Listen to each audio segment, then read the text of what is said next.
നമസ്കാരം. റിയാദിൽ അഹമ്മദ് അനുസ്മരണം നടത്തി.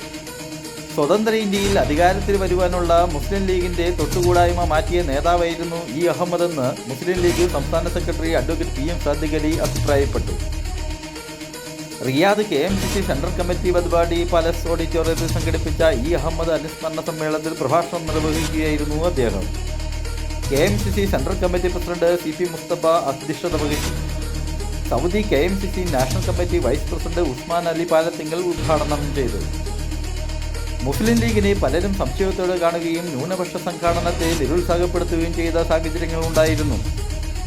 സ്വതന്ത്ര ഇന്ത്യയിൽ മുസ്ലിം ലീഗിനോടൊപ്പം സഞ്ചരിക്കുകയും ഉന്നത അധികാര കേന്ദ്രങ്ങളിൽ അവരോധിതനാവുകയും ചെയ്ത അഹമ്മദ് മുസ്ലിം ലീഗിന്റെ എക്കാലത്തെയും പ്രധാന നേതാക്കളിൽ ഒരാളാണ്.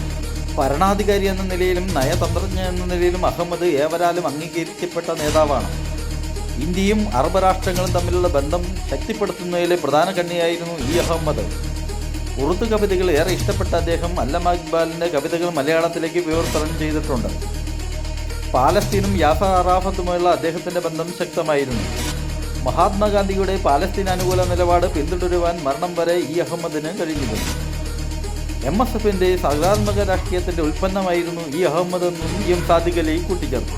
Saudi KMCC national committee vice president VK Muhammad, national committee secretariat അംഗങ്ങളായ Mujeeb Uppada, Moideenkutty Thannala, Muhammad Vengara, central committee organising secretary Sathar Thamarath, vice president Majeed Payyanur, secretary Shameer Parambath എന്നിവർ സംസാരിച്ചു. Central committee general secretary Shubaib Panangangara സ്വാഗതവും സെക്രട്ടറി സിറാജ് മേടപ്പിൽ നന്ദിയും പറഞ്ഞു. പരിപാടിക്ക് സെൻട്രൽ കമ്മിറ്റി ഭാരവാഹികളായ അബ്ദുൾ റഹ്മാൻ ഫറൂഖ്, അഡ്വക്കേറ്റ് അനീർ ബാബു, നാസർ മാങ്കാവ്, അഷറു കൽപ്പഞ്ചേരി, ജലീൽ തിരൂർ, നജീബ് നല്ലാങ്കണ്ടി, കബീർ വൈലത്തൂർ, ഷബ്സു പെരുമ്പേട്ട, PC മജീദ് എന്നിവർ നേതൃത്വം നൽകി.